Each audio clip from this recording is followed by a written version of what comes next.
What is going on, everybody? Darcizzle here, of course, and Puddin', aka Brian, behind the camera currently. It's another glorious morning down here in South Florida. We are in our home waters today. We gotta do some testing with our boat and hopefully get on some fish here. Right here within the marina where we just put our boat in the water, I see some mullet over here. So I might get lucky, catch them in my Barracuda tackle cast net. And if I do, it's a great start to the day. So let's do this. I've not caught any bait so far this morning, but we hit some other spots looking for bait, and on the way to the bait spots, we're fishing, throwing out some live shrimp that we got, and I just caught a nice sized mangrove snapper. That's not a bad one at all for back here in the lagoon. Nice fish. Definitely a keeper. He's pretty. Wow. Awesome fish. And just using a shrimp on a jig. Simple, effective lure.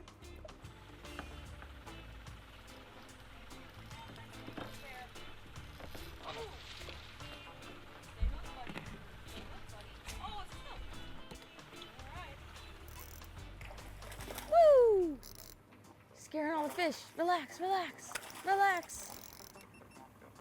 All right, doubled up just like that. Caught that nice snapper. Immediately threw another shrimp right back out, and immediately hooked a nice snook. Let's see if I can get him landed here. Give me your lip. Give me your lip. Give me your lip.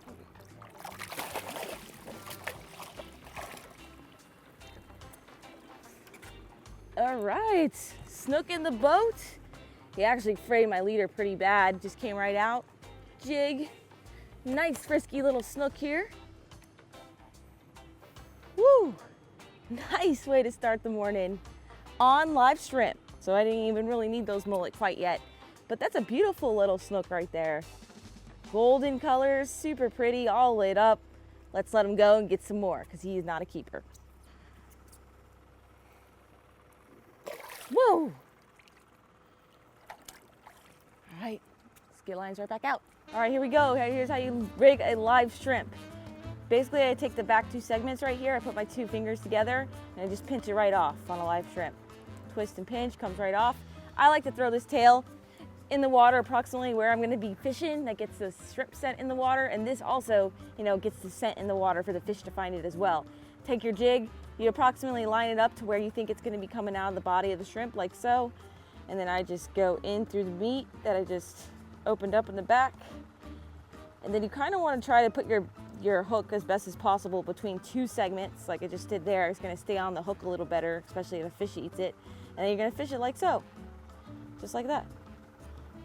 Cast it out, let it bounce on the bottom, little bounces, and catch a fish like that. And my leader is pretty frayed. Honestly, I need to retie it. I know I've learned this lesson before. Woo. What's up, guys? I just had my shrimp dangle over the side and this jack hammered me. Wasn't prepared. Whoa, it's a nice one. Of course, that's on my bass rod.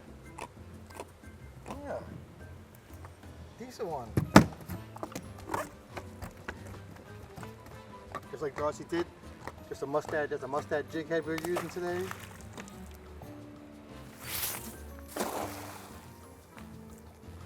Oh yeah, all right guys. Just through the net. After catching that snook, we moved on. See how many I got.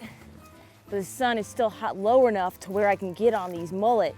So I just saw them on the surface through the net, and we just got some, baby. Oh yeah, some big ones. Maybe if I can find some small ones. But not bad, not bad. Yes, there might be one nice small one. We need to get one more throw in here, I think, and then we're gonna get onto some serious fishing. But now we've got live pilchards that we bought from the live bait guy, live mullet, and live shrimp. We got the trifecta. That's a beautiful mullet right there. Nice. A little too big, but tarpon bait.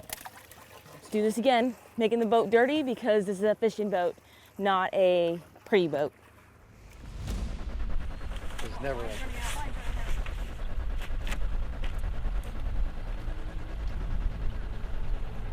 Make sure he's ate it. Circle hook, swimming this way. Come on.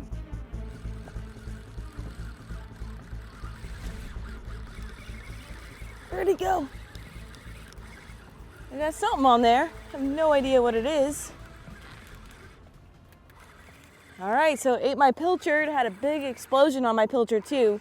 Not exactly sure what fish it is, but I am hooked up. Maybe he doesn't realize it's hooked yet. It's coming right to the boat. Swim this way, swim this way. It's getting nice and hot now. It was a little chilly this morning. A little bit of a breeze. But I also had a ton of line out. So this fish, I just think, doesn't know he's hooked. Yeah, it's a jack. It's a jack. Now he realizes he's hooked. But jacks are weird when they eat your bait. So if the bait is a little too big, it take a few seconds more to eat your actual bait. So we got a nice jack on. Now he knows he's hooked. Keeping his head down. Come here, buddy. Woo! Come on. Get up here. Yeah, he inhaled the hook. He's bleeding. Woo! Jack of the boat, jack of the boat. All right, nice jack. I let him eat the bait because I wanted to make sure if it was a tarpon that he didn't jump me off or anything, but it wasn't a tarpon, so he inhaled it and he looks like he ain't gonna make it, but that's okay. Plenty of jacks around and I need bait right now. So we're gonna cut him off and get lines right back out, see what else we can get on. Hooked up, y'all, hooked up. We got a snook. Nice.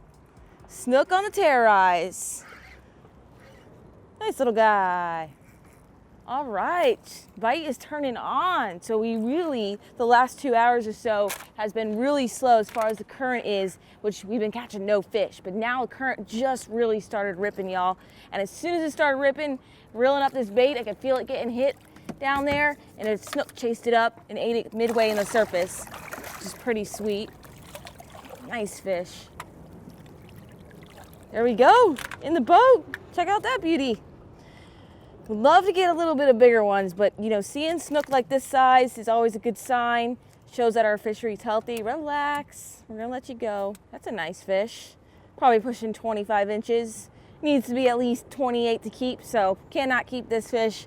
One day I will, I promise. I catch so many. You guys see so many on the channel. But another snook for the day. Let's go ahead and let him go and see if we can get some bigger ones real quick. All right, let him go, but we are checking out a new bridge today, checking out a new area, and I'm gonna post this fish catch on the Fish Angler app for you guys to check out, see if you're interested in fishing a new spot like we just did. Oh, let go. There he goes. Go. All right, cool. Let's get line right back out. Get over here.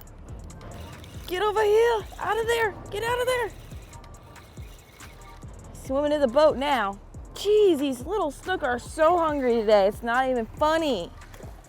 Ate a big old pilch. We'll see if I can still save my pilch. I'm running out of pilchards fast. Come here, buddy. Oh, he threw it off. Come here, buddy. We're gonna let you go. We're gonna let you go. They're all twins today. All the fish look exactly the same size. Circle hook. Must have circle hook right in the corner of the mouth. Ate a big old pilch, like I said. I casted it. We have current moving this way, so it's pushing up against this bridge piling or this bridge structure, and the fish are sitting down there waiting for the bait fish to get pushed into them. So I just threw it in that dark corner where we have a shadow line in there, and this snook just immediately chomped on them. But they're hungry. I just need to find one big one. All right, it literally looks like the same fish I just caught earlier, but his tail is actually, the bottom part of his tail is much darker and that gold color. Really pretty fish. Let's let him go though. Plenty of snook, plenty of them. Just need to find a big one. They're all hiding from me. And again, he's sucking my thumb and wants to swim away with it. Let go.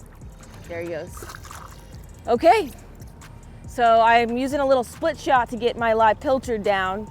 That's gonna help keep them down because pilchards like to stay up. The same with live mullet when you fish them, they like to stay up on the surface. And because this is about 10 to 12 feet deep, I wanna get them down in the structure, down to the bottom where the snook are sitting. So that little split shot helps me do that. And I'm using a 40-pound leader. So let's put out one more pilchard and see what happens. Maybe we can get a bigger one. This is something else, I don't know. Woo! Hooked up, bringing in a fish. This afternoon, we've just been working our way south because we went north looking for current earlier today, and now we're working our way back kind of to our area and to where our boat ramp is. And we are fishing a deep water hole full of fish. What do we got? Oh my gosh, it's a giant croaker. Get the net just in case. Oh my gosh, we can eat this bad boy. It's a giant croaker. Heck yeah. That's what I'm talking about. Whoa! Don't want him to pop off. Struggling, guys, struggling, guys. Hey, check that out. Oh, so cool. They're just like a redfish, except it's a croaker. So cool. I know they're in the redfish family. And they have like the same exact kind of lips. They have the drum noises. I don't know if you can hear that. Pretty wild. Look at that guy, pretty. That's a big one too. They're actually quite delicious to eat as well. I've actually never had a croaker in my entire life. So this is probably going to be, or will be, a croaker catch, clean, cook video, y'all. But let's see if I can catch another one now. But I totally could feel him chomping on it. I felt like it was a little tiny snapper. And I finally just gave him some line and I set the hook and got him. That's a nice one. That's gonna be my biggest croaker ever. Heck yeah. And really talking. I don't know if you guys can hear that. Pretty wild. If you've never heard this in person, it's a really wild sound to hear, but really pretty. They're also great snook bait. Much smaller, of course. You want to get them, bite size. But this is a great bait for a lot of inshore species. He's just a giant. They get up to 3 pounds. They get big. So really pretty guy. Probably put him in the well, keep him fresh. He's not gonna mess with my bait. All right, we're back at the house. As you can see, just got my tools that we need to fillet up these couple of fish that we caught today.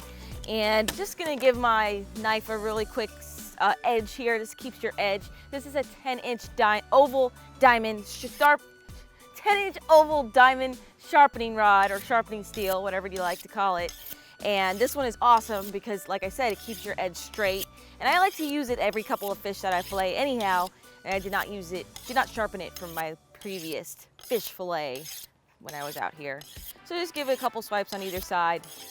Keeps that edge nice and sharp. And you can do it either way towards you as you see me doing this, and then also backwards, whatever's comfortable for you. But just make sure you do it equal on both sides to keep that edge nice and it doesn't roll over on itself, or mushroom as you would call it. And I'm just gonna spray it off and we're gonna get to work here.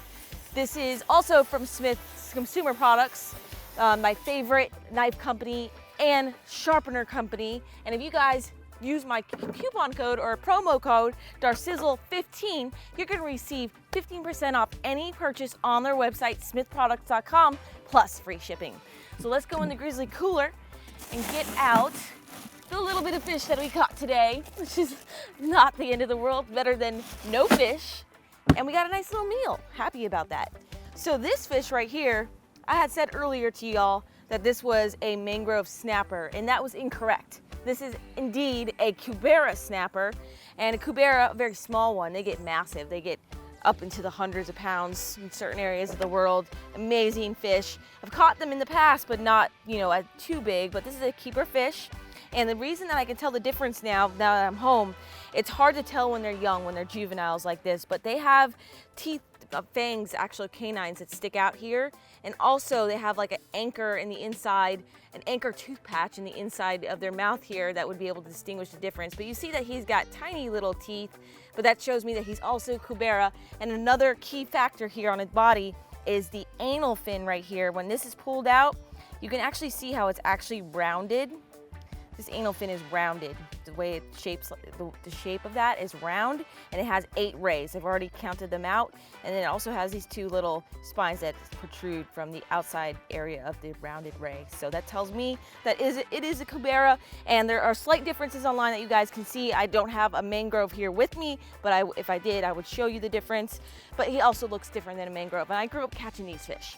Okay, so let's put him away for now. And we're gonna fillet up the beautiful croaker. And this is my biggest croaker to date. Woohoo! At least we got some kind of meal here. And I've asked you guys on social media for a lot of recipes and how you guys would like to cook up these bad boys. So we're gonna see what cooking with pudding has got in the kitchen for us when we're done here and how we're gonna cook them. But I'm just gonna fillet them up normal, I think. I think that's the best way to do it here. Just make a cut behind the head, angle it up, and then run it down. I also heard from you guys that these fish are actually very bony. So we're gonna indeed see if that's the case. I guess the smaller ones are. I don't know if this one's considered a small one, but I also know they get a little bigger than this as well. I think the state record is like 3 pounds. Whoa, my knife is sharp. I just cut right through that skin. Get it nice and sharp. All right, so we're gonna slab this off, see how that meat looks. I'm excited. New fish species to try. Didn't even think croaker lived in Boynton in my home waters where I live, just because I don't have, our inshore fishery doesn't have the grass and the things that are needed in order to hold these fish in our area. So pretty successful catch for me and super rare in all the years I've been fishing Boynton. First time catching one, not bad. All right, so there's his fillet.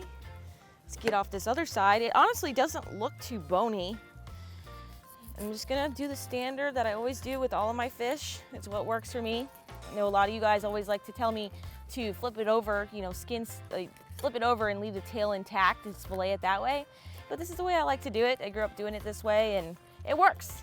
So just get that done. And I am a lefty, by the way. A lot of you guys realize this over time, watching these awkward fillet videos of mine because it looks so different with the left hand. And I promise I'm not gonna cut myself. I'm almost done with this side. Does have pin bones like every other fish, so you gotta break those with your knife. Not a big deal. Keep those innards intact. Boom, done. There we go. He is done. You can see through him. You did a good job. Get him off to the side here, and let's just get the meat off real quick and then take him in the house. So now we're just gonna use the same knife, slab that off. I mean, there's a decent amount of meat there for these, you know, the size of fish he was. Not bad at all. And actually, the meat is pretty. A little, not like Snow White, but, you know, white enough to where it looks delicious. And then right here, I do feel pin bones. We'll just knock those out. And then we'll take it in the house and see how many more bones he's got, but it doesn't look like a ton. We're just gonna have to find out. Get this piece of the skin off, stomach off. And he's done. Not too much of a bloodline either, as you can see there. Perfect. All right, so we got a nice little taste test here. We definitely want to taste the flavor of this fish just because I've never had it in my life. So again, we're gonna meet you guys back in the house to see what Cooking with Pudding has in store for us. Let's go. Another great job on those fillets, Darcizzle. Welcome to another edition of Cooking with Pudding. And guys, I've already burnt a ton of butter already, so we're off to another great start. But I'm doing better with the pan, I promise. Thanks for the pan. But we're gonna just keep this simple. You know, we've been doing a lot of fried food around here, like you've seen. And Darcy mentioned we've never had croaker before. I don't know how that's ever happened, but I've never had it. She's never had it. So we're just gonna cook it really simple in a way that everybody can cook almost any fish. All right. We're gonna put it in a pan. It's not too hot. Some butter and some lemon and some salt and pepper, and that's it. I've already put salt and pepper on here, and I got the pan way overheated, of course. So we're just gonna put this fish right in. And this is the croaker we're putting in. It's on the right side. But I also wanted to mention a little bit about this coronavirus action going on. We haven't talked about it on the show. And basically, you know, I just want to say, you know, I know you guys are going to stay safe and all this great stuff. Thank you so much. You know, we don't really go anywhere, frankly. And we live on the boat. So we're always pretty much self-quarantined. We never go out to dinner or anything. So we're really great. Don't worry about us. But take care of yourselves. Give to people if you can, right? Get that takeout or delivery service. You know, donate what you can, and just follow the guidelines. I just canceled a trip to the West Coast. You know, we're not on a shutdown right now. They just closed all the ramps, so we're gonna figure out how to get you guys some content. But we are going to be doing our regular videos. Don't worry, even if it's just bass fishing in the backyard and doing some tackle stuff. It's going to be awesome. This fish is going to cook real fast, so we're going to be right to dinner in a minute. But, you know, just take care of yourselves, everybody, and you know, we got to do what we got to do, right? Little saying, I heard a little saying today, if you want to avoid the corona, you got to stay home. So that's the advice. We're going to stay home as much as possible and do our self-quarantining on the boat whenever we can. This fish is going to take a couple minutes each side. All right, guys, I'm going to add a little lemon. Got my Smith's Fancy Knife and this cool thing I love. Put it upside down, and then here we go. Darcy likes a lot of lemon.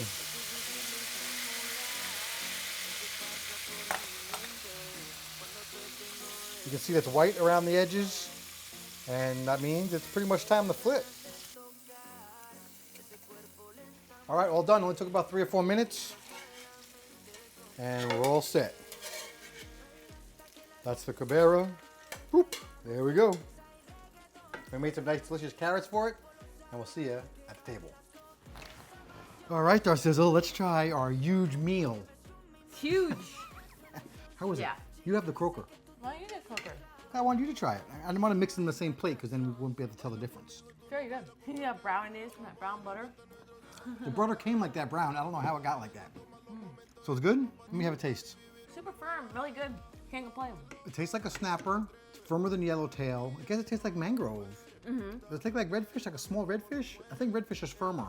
I mean, but it is in the redfish drum family, so, I mean, it's quite tasty. No complaints whatsoever. I wish we had a bunch of them, though. It would be a lot Well, we more. took the bad fisherman, you didn't It's catch always more. so good.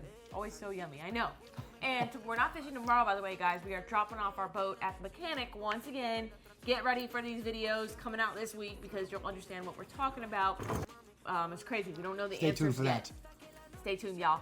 And since we're not fishing tomorrow, I'm thinking I need to get up like super early, like fishing time, and like go wait in line at a store because I'm literally, Brian's gonna yell at me right now. I'm literally running out of toilet paper and paper towels. I needed to buy them 2 weeks ago before this whole thing went down. And ever since then, they have not been stocked in the stores. Is that why we're not fishing tomorrow? I'm pretty crazy. No, we discussed. You said you had. We discussed No, the you said boat. you had 9 rolls. Yeah, I should go though. And Before how it gets many- any worse. how many before rolls they do you have? lock us 9 down, rolls. Before they lock us You down. have 18 or 9 rolls. Before they lock down the state. How many rolls do you have? I don't know. If they lock down the state, you can still go to the store. You're not supposed to starve to death. But that's just gonna make everybody buy everything again. But anyways, it's crazy, y'all. All right. No meat, no But pasta. get a bidet. No nothing. Let me tell you, boys. Nothing. Get a bidet. Be Nothing. civilized. Nothing. You won't use so much toilet No. paper, and everything will be much cleaner. We're really not fishing tomorrow because the boat is a huge priority before they lock down the state and non-essential businesses are closed because the boat needs to get fixed for our job. That's the next video. So, Shh. I already just told them it's going to the mechanic. So, while it's at the mechanic, I figured I should get up early and try to accomplish my mission. We'll see what happens. But no, the reason is because the boat, not because of stupid paper towels. Sorry. I feel like it's because of tape. I feel like it's because It's of TP. not. That was a secondary thought today after we discussed talking about dropping off the boat first thing in the AM. This is going to be Monday morning, bright and early. Boat needs to get fixed. And then I was like, oh, I should go to the store. Why are you making faces? Anyways, All right, I'm whatever. sorry to involve you guys. Whatever, all in Brian is still thinks something else, but this is clearly not the case because I care way more about fishing, trust me. All right, y'all. So get ready. Shut up. So get ready for our awesome videos this week. Like I said, lots of exciting fishing. Woohoo! And all the information and everything that you need is down below in this description. Check it out if you want to. So until our next adventure, follow your dreams and keep on catching. I promise that's not why. That's why. I promise that's not why. Stay tuned for the. I wish I was fishing tomorrow. Before the state gets locked down and all the boat ramps get closed, I want to go fishing tomorrow, but the boats, they get broken. We have 2 boats. I know. Boat needs to get dropped off. It's just us. Nobody can drop off the boat. I can drop it off in the afternoon. Why are you going to do that? Then they can't order parts or figure out what's wrong with it. All right, I'm going to let these people go now. Why are you dragging it on? I'm sure they're captivated by your TP issues. Why you dragging it on? Uh-oh, I have a cough. No, no.